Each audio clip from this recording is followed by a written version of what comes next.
Bonsoir fidèles téléspectateurs de Parole Créatrice Info Télévision, bienvenue à cette nouvelle édition du MAC Parole Créatrice Info en ma compagnie. C'est toujours un réel plaisir de vous avoir sur Parole Créatrice Info, votre chaîne préférée bien sûr. À présent, restez donc scotchés et découvrez le contenu de cette semaine.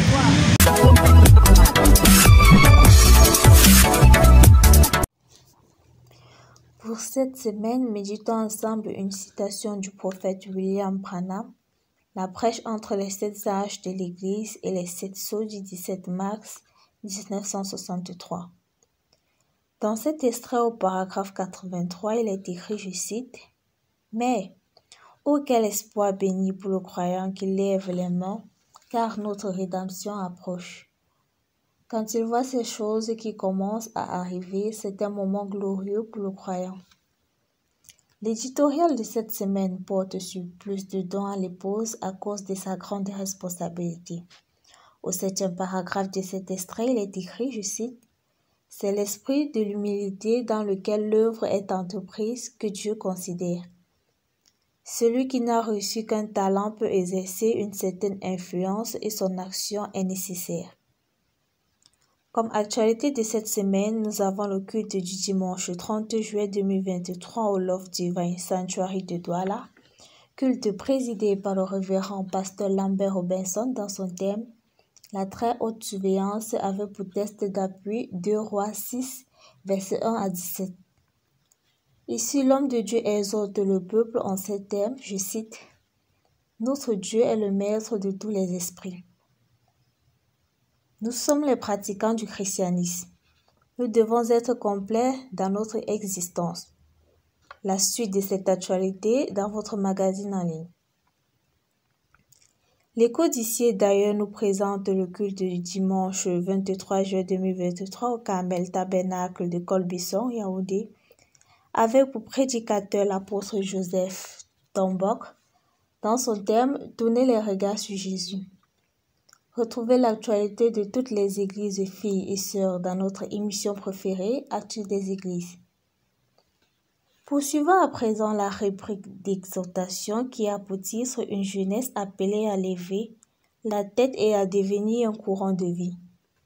Au premier paragraphe de cet extrait, il est écrit, je cite, « Que personne ne méprise ta jeunesse, mais sois un modèle pour les fidèles, en parole, en conduite, en amour, en foi, en pureté.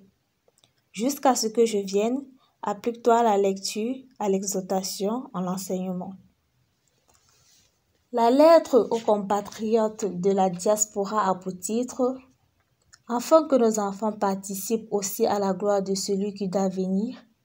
Au 4e paragraphe, il est écrit, je cite, « La mission de mère a été confiée à la femme par Dieu afin qu'elle élève ses enfants, les éduquant selon les principes divins. » Des instruments préparés pour le service du Seigneur est le titre que nous propose la nouvelle série pour cette semaine. Le 3e paragraphe de cet article souligne, je cite, « Les femmes peuvent accomplir une bonne œuvre pour Dieu si elles veulent l'indispensable leçon de l'humilité à l'école du Christ. » Biographie du prophète. Cette semaine, nous continuons avec le chapitre de sa première vision de 1912 à 1916. Retrouvez les détails de cette belle biographie dans votre magazine en ligne. Enfin, info utile de la semaine. Le cabinet ACF Conseil Cabinet d'assistance comptable et fiscale dans le but de célébrer son 5e anniversaire organise en son sein une formation spéciale. La conférence épiscopale nationale du Cameroun recherche pour les besoins de ses activités 2 chauffeurs coursiers. Pour besoin de compléter ses effectifs, Vision Télécom recherche 2 commerciaux et une secrétaire. Pour plus d'informations, cliquez sur le lien www.info.parolecreatrice.org. Voilà, mesdames, mesdemoiselles et messieurs, c'est tout pour cette semaine. Retrouvons-nous la semaine prochaine pour une nouvelle édition, Dieu voulant, et que Dieu vous bénisse. À la caméra, toute l'équipe technique, à la coordination, Jules-Pierre Mounet, à la supervision générale, le révérend Samuel Baouya, et à la présentation, Grâce Alain.